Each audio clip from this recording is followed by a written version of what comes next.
अस्सलाम वालेकुम, नमस्कार, सत श्री अकाल, गुड इवनिंग। मैं हूं आरज़ू काज़मी और आप देख रहे हैं पॉइंट ऑफ व्यू। हमें जी जॉइन किया है विवेक काजू साहब ने। बहुत शुक्रिया सर कि आज आप आए हैं। हम आपको बहुत सारे टीवी पे देखते रहते हैं, सुनते रहते हैं और सर कभी जब आपके आर्टिकल्स मिल जाते हैं तो पढ़ते भी रहते हैं।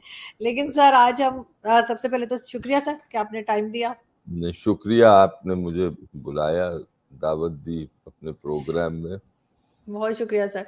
सर डीजीआईएसपीआर की प्रेस कॉन्फ्रेंस आपने यकीनन सुनी होगी। और सबसे पहले तो सर क्या इस तरह की प्रेस कॉन्फ्रेंसेस किसी और कंट्री में भी होती हैं कि आर्मी ऑफिशियल्स आकर प्रेस कॉन्फ्रेंसेस कर रहे हैं? और जिस तरह से बात उन्होंने की, उनका लहजा जो मुझे लगा बात करने का बड़ा सख्त था। और ये और बात है कि जो एक आध उनसे लोगों ने सवाल किए ढंग के, बाकी तो सब ऐसा लग रहा था मुझे कि सामने जो मीडिया बिठा रखा था वो कोई अपनी मर्जी का ही था, तो उनसे कुछ सवाल किया नहीं जा रहा था। लेकिन सर क्या वजह है कि ये वो 9 मई से बाहर ही नहीं आने को तैयार हो रहे हैं और प्रेस कॉन्फ्रेंसेस कर रहे हैं अभी तक? अ, मुझे लगता है कि 9 मई का जो जो वाकयात हुए, उससे फौज के की साइकोलॉजी पर बहुत असर पड़ा। अ, लेकिन अभी तक ऐसे वाकये क्यों हुए, ऐसे हालात क्यों हुए, उसमें भी बहुत सारे क्वेश्चन मार्क्स हैं, मेरे जहन में तो है। अब डीजीआईएसपीआर साहब ने, जनरल साहब ने कॉन्फ्रेंस करी। कॉन्फ्रेंस में उन्होंने, मुझे तो लगता था वो पाकिस्तानी अवाम को ये बताना चाह रहे थे कि फौज में अकाउंटेबिलिटी है, और चाहे वो किसी भी ओहदे पर अफसर हो, अगर वो अपनी ड्यूटी ठीक से नहीं करता है तो उसकी जवाबदेही होती है, और उसको इंक्वायरी के बाद आर्मी चीफ साहब जो हैं और सरकार जो है उसके खिलाफ एक्शन लेती है। लेकिन और ये हुआ, उन्होंने बताया कि नाम नहीं लिए, लेकिन अटकलें तो लगाई जा सकते हैं कि जो लेफ्टिनेंट जनरल साहब का, उन्होंने उन्होंने कहा कि एक लेफ्टिनेंट जनरल लेवल के अफसर थे, मुझे लगता है वो लाहौर के को कमांडर, फोर्थ कोर कमांडर ही होंगे उस जमाने के, सलमान गनी साहब, फैयाज गनी साहब। लेकिन मुझे जो अभी तक समझ नहीं आ रहा है वो ये कि इतने बड़े पैमाने पे प्रोटेस्ट हो रहे थे,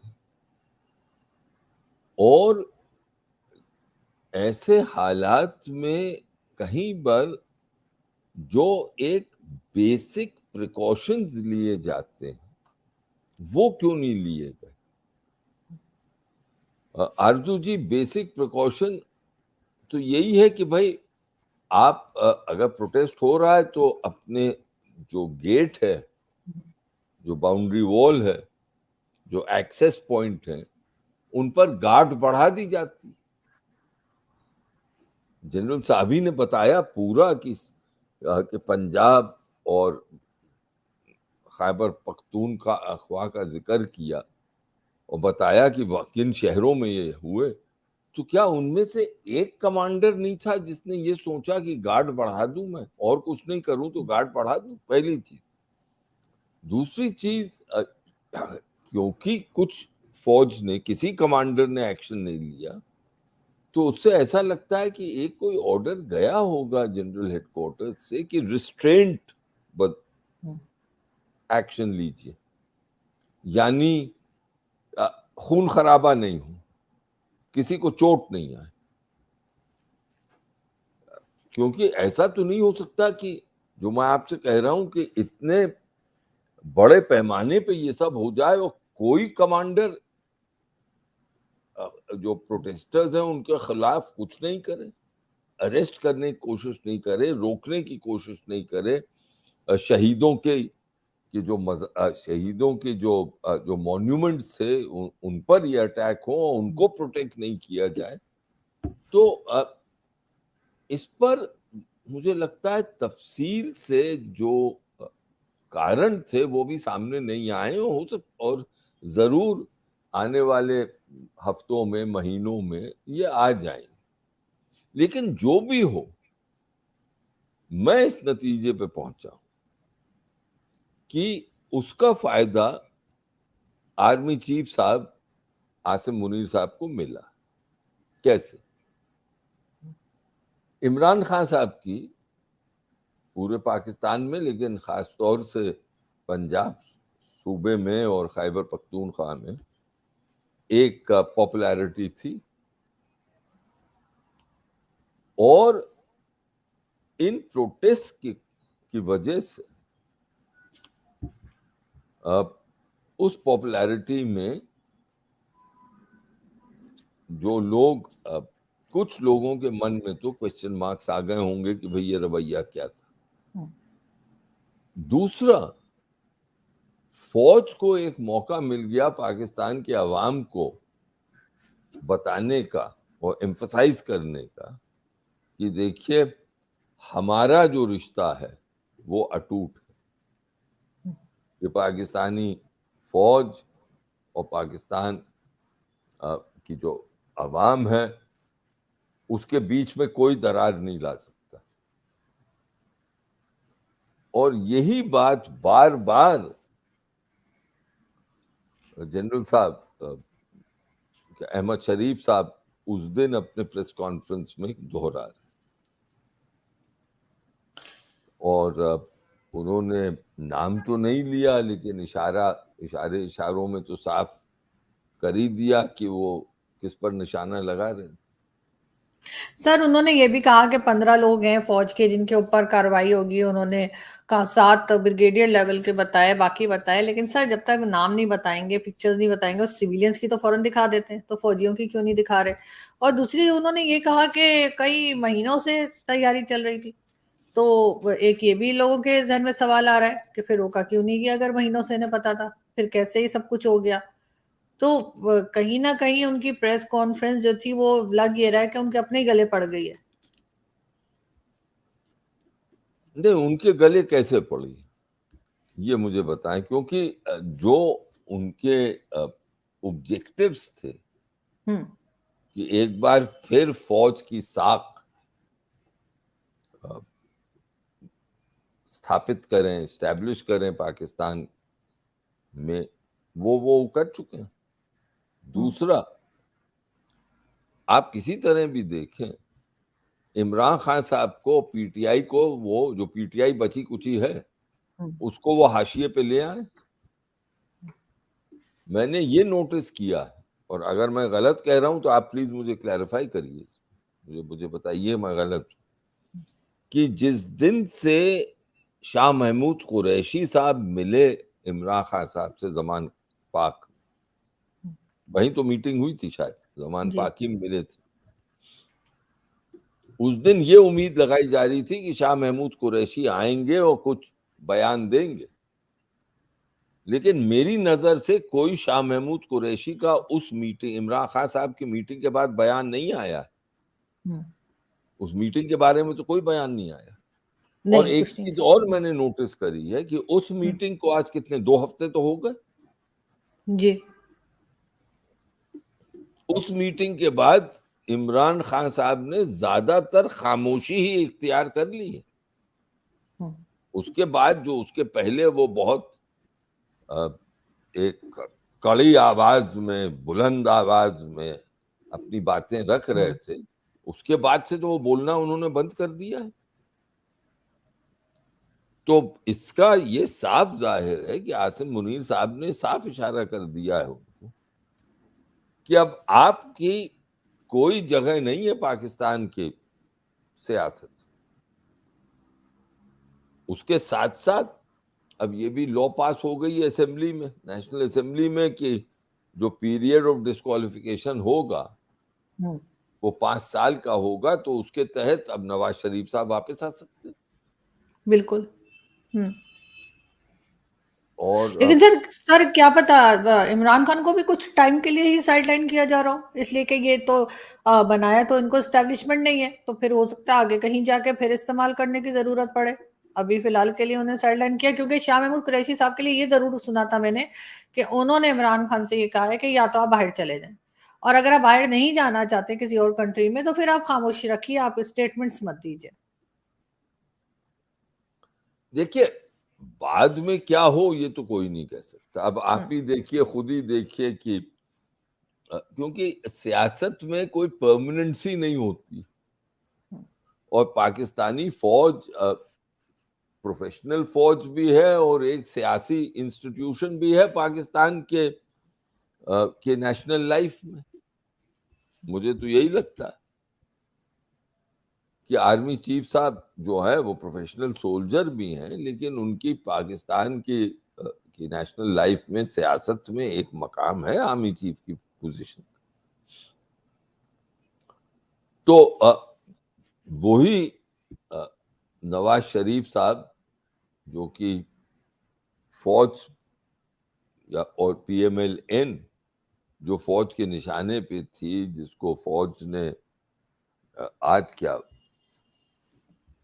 99 के बाद उस पर अटैक किया, 2013 में वो वापस आए, 2016 में फिर एक सिलसिला शुरू हुआ, वो बाहर गए, 2018 में इमरान खान साहब को फौज ने बढ़ाया। बाजवा साहब, मुझे लगता है अगर मेरी याददाश्त ठीक है, बाजवा साहब चीफ थे, उन्होंने इमरान खान साहब की मदद करी, इमरान खान साहब वजीर आजम बने।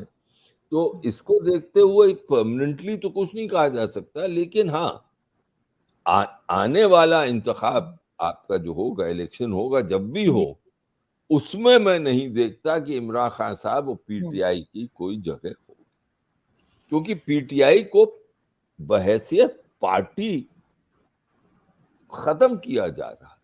एक बार मुझे याद है, अगर आखिरी शब्द मैं कहूँ इसमें, आखिरी अल्फाज कहूँ, तो ये कि मार्च के महीने में एक इंडियन टेलीविजन टॉक शो पे मैं था, जिसमें पाकिस्तान के भी बहुत बड़े स्कॉलर्स थे, और मैंने यही कहा था कि सियासत का असूल होता है कि जब किसी लीडर पर प्रहार होने लगता है, जैसे कि अब पीटीआई पे अगर मसलन इमरान खान साहब पे प्रहार हुआ, अटैक हुआ, हम्म। तो उसके जो सबसे नजदीकी हैं वही सबसे पहले भागते हैं, वही उनका दामन छोड़ के निकलते हैं। बिल्कुल। तो इमरान खान साहब के साथ तो वही हुआ। शिरीन मजारी जी सबसे पहले गई, उसके बाद इंफॉर्मेशन मिनिस्टर साहब, जो कि क्या, फवाद चौधरी साहब, जी, जो कि फवाद बहुत, चौधरी। जी। फवाद चौधरी साहब जो कि बहुत ही जोर से बोलते थे, बहुत हम्म। कड़े अल्फाज का इस्तेमाल करते थे, वो निकले। उसके साथ साथ हम्म। और निकले, अब तो जहांगीर तरीन साहब आगे आ गए, उनके साथ जुड़ गए। हम्म। तो ये सियासत, तो इस वक्त मैं ये नहीं देख रहा हूं कि इमरान खान साहब को कोई भी मौका दिया जाएगा कि वो किसी भी सूरत हाल में पाकिस्तान की सियासत में अगले इंतखाब जब भी हो, वो कोई अपनी जगह बना सके। लेकिन सर इमरान खान के साथ तो वही हो रहा है ना, जो पहले भी स्टैब्लिशमेंट जो पार्टीज बनाती रही है उसके साथ होता रहा है, चाहे वो एमक्यूएम हो, उसको भी हमने टूटते हुए देखा। फिर इमरान खान की जब पार्टी बनाई गई उसमें दूसरी पार्टी से लोग लाए गए, चाहे वो शीरी मजारी हो, चाहे फवाद चौधरी हो, या शाह महमूद कुरैशी, ये सब दूसरी पार्टीज के मेंबर रहे हैं, और अब ये आके इमरान खान के साथ मिल गए। और जब इमरान खान की पार्टी को इन्होंने तोड़ा है तो वो सब निकल के किसी न किसी दूसरी पार्टी में, और एक नई पार्टी बना दी गई जहांगीर तरीन की, वहां पे पहुंच गए। तो ये गेम तो वही चल रहा है जो हमेशा से है। और जहां तक छोड़ के जाने की बात है, तो जुल्फिकार अली भुट्टो को भी सब छोड़ के भाग गए थे, मैंने तो यही सुना है कि जब उन्हें जेल हुई थी। तो ये तो तो जैसे मैंने आपसे कहा, ये तो सियासत का कायदा है, हाँ, ये कोई नई बिल्कुल, चीज नहीं है। मुश्किल में तो तो सब भाग जाते हैं जी। भाई आप भी, मैंने अभी आज ही एक आर्टिकल मेरा छपा है, जिसमें मैंने हम्म। कहा है कि ये तो अब साफ जाहिर है कि पाकिस्तान की के नेशनल लाइफ में, पाकिस्तान की हम्म। में इस वक्त जो सबसे पावरफुल पर्सन है वो आर्मी चीफ साहब है। बिल्कुल। और जनरल साहब हैं, जनरल आसिम मुनीर साहब हैं, और ये हमेशा से रहा है हम्म, कि आर्मी चीफ का ओहदा एक बहुत ही बड़ा ओहदा है पाकिस्तान में, जो कि और देशों में जो डेमोक्रेटिक कंट्रीज हैं, अब हिंदुस्तान का मैं अगर जिक्र करूं, भारत का करूं, तो वो हम इंडिया में ऐसा नहीं है। अब हमारे वहाँ दस्तूर अलग है, डेमोक्रेटिक है कि भाई प्राइम मिनिस्टर जो हैं वो और उनकी सरकार, उनकी साथी जो है वो सरकार चलाते हैं, और जो आर्मी, प्रोफेशनल आर्मी है वो, और उनकी एडवाइस जरूर इम्पोर्टेंट होती है, जैसे सिविल सर्वेंट्स की एडवाइस इम्पोर्टेंट होती है, पॉलिटिकल पार्टीज की एडवाइस इम्पोर्टेंट होती है, और इस सब को नजर में रख के वजीर आजम फैसला करते हैं। लेकिन ये नहीं कि वजीर आजम का कोई सानी हो पावर स्ट्रक्चर में। वजीर आजम है भारत, जैसे अमेरिका में प्रेसिडेंट है, जैसे जी। चाइना में प्रेसिडेंट है, शी हम्म। जिनपिंग है। लेकिन आपके वहां हमेशा से दस्तूर, जब से अ, इन्होंने जब से अयूब खान साहब ने कू किया था, तब से हम्म। आपका आपका मॉडल अलग है। अ, मैं ये नहीं कह रहा हूं ये मॉडल गलत है, ये आपका मॉडल है, लेकिन उस मॉडल में आर्मी चीफ की एक पोजीशन है। हाँ, पीरियड्स आए हैं, कुछ पीरियड्स आए जब ऐसा लगा कि सियासतदान जो हैं वो अब ज्यादा पावरफुल हो रहे हैं। एक पीरियड था जबकि भुट्टो साहब थे, 71 के बाद का हम्म। पीरियड। फिर हमें ये महसूस होता था, मैं उस जमाने में तो काम भी करता था पाकिस्तान पर, अपने वजारत खारजिया में, फॉरेन मिनिस्ट्री में। अब जब ये महसूस होने लगा कि इस ख़ास तौर से जब जनरल करामत साहब ने रिज़ाइन किया, उनको नवाज शरीफ उनके बीच में कुछ डिफरेंसेस हो गए, और फौज में कोई प्रोटेस्ट नहीं हुई, और फिर हम्म। अ, फिर मुशर्रफ साहब आए, तो तब ऐसा लगा कि जो आर्मी चीफ हैं उनसे ज़्यादा पावरफुल हो रहे हैं प्राइम मिनिस्टर। लेकिन फिर 99 में कू हुआ, और फिर आपको मालूम। बिल्कुल ऐसा ही है। लेकिन सर ये इस वक्त जो कुछ हो रहा है यहाँ पे, एक तरफ इमरान खान को साइडलाइन किया जा रहा है, दूसरी तरफ कहा तो यही जा रहा है बार बार के नहीं जी पॉलिटिक्स से बाहर होते जा रहे हैं एजेंसीज और आर्मी, लेकिन लग नहीं रहा। लेकिन सर जो मेन इशू है इकोनॉमी, उसके ऊपर हमें ये लोग कोई काम करते हुए कोई खास दिखाई नहीं दे रहे। आईएमएफ ने भी मना कर दिया है, तो अब आपके ख्याल से दूसरी या लास्ट ऑप्शन क्या रह गई है पाकिस्तान के पास? किसी तरफ से पैसा आ रहा नहीं है, ना ही कोई पैसा लगा रहा है लाके। जो सी पैक वगैरह का था वो भी कोई खास चलता हुआ दिखाई नहीं दे रहा काम। तो आखिर ये करेंगे कि आपके ख्याल से इनके पास लास्ट ऑप्शन क्या रह गई है इकोनॉमी को संभालने की? देखिए, मैं थोड़ा सरप्राइज्ड हूँ, और मैंने अपने आर्टिकल में तो ये प्रोजेक्शन किया था, और लगता है गलत था मैं, कि आज कल में, यानी हम्म। क्योंकि नया ये जो आईएमएफ प्रोग्राम है, ये 30 अगस्त को ख़त्म हो रहा है इसका प्रोग्राम। तो मुझे ये लगा था कि, और जो स्टाफ वहाँ के, जो आईएमएफ के जो स्टाफ के हेड हैं, पॉटर साहब, उनके जो बयान आ रहे थे, उससे लगा था कि आपकी सरकार के बीच में और आईएमएफ के बीच में एक समझौता हो गया है, उसी के वजह से बजट में बहुत बदलाव हुआ, और अ, एक मॉडिफाइड बजट फिर नेशनल असेंबली से पास हुआ, और जो एक्टिंग प्रेसिडेंट हैं, क्योंकि शायद प्रेसिडेंट साहब हज पे गए हुए हैं, तो एक्टिंग प्रेसिडेंट साहब जो हैं उन्होंने उसको मंजूरी दी। तो मुझे लगा कि इन 2 दिन में हम्म। 1.2 बिलियन डॉलर्स का जो ट्रांच है वो तो रिलीज हो जाए। लेकिन आज जो रिपोर्ट्स आ रही हैं उससे ऐसा लगता है कि वो नहीं हो रहा है, और मुझे इससे थोड़ा सा आश्चर्य है। ये भी रिपोर्ट है कि शायद टेम्पररी 1 महीने के लिए बढ़ा भी दिया जा सकता है प्रोग्राम, बिल्कुल। कि हम्म। ये पीरियड जो है टाइड ओवर हो जाए। हम्म। तो मुश्किल जरूर है। चाइना ने कुछ रोल ओवर किया है डेट। हम्म। इस बीच में मैंने आपके वहाँ कुछ ऐसे जो अ, जानकार हैं, बड़े इकोनॉमिस्ट हैं, उनकी भी बयान देखे हैं, उनके आर्टिकल्स पढ़े हैं, जो ये कह रहे हैं कि कुछ डेट ऐसे हैं जो कि रोल ओवर नहीं किए जा सकते, तो पैसा आना है बाहर से। लेकिन बिल्कुल मैं ऐसा। आज के दिन तक, आज तक ये मानता, हो सकता है मैं गलत, ये मानता हूं कि कोई भी ताकत, मेजर पावर, ये नहीं चाहती कि पाकिस्तान में एक इकोनॉमिक कोलैप्स, जैसे कि अफगानिस्तान या सोमालिया में आपके पास एटॉमिक वेपन्स हैं, और कोई नहीं चाहता कि एक ऐसा देश 22 करोड़ 23 करोड़ जिसकी आबादी है, उसमें एक बिल्कुल एक यानी इंस्टेबिलिटी इस हद तक आए कि डेंजर हो।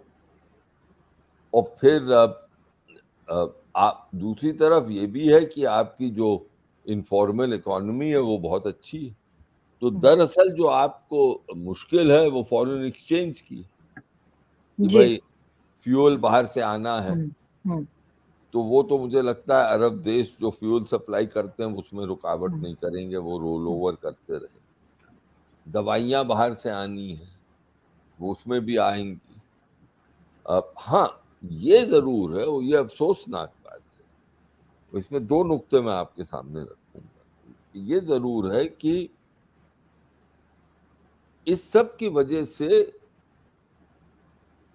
एक वेंटिलेटर पे तो पाकिस्तान को रखा, मैक्रो इकोनॉमिक सिचुएशन को रखा जाएगा, लेकिन ये रास्ता पाकिस्तान को खुशहाली की तरफ नहीं ले जा सकता। जी।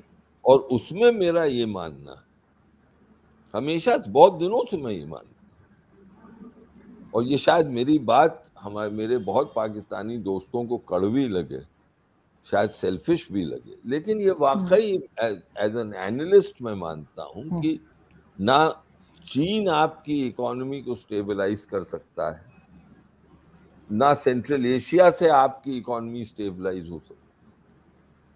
अगर आपकी इकोनॉमी को खुशहाली के रास्ते पे जाना है तो उसका पहला पुख्ता स्टेप जो होगा, कदम जो लेना पड़ेगा आपके सियासतदानों को, आपकी फौज को, वो होगा भारत से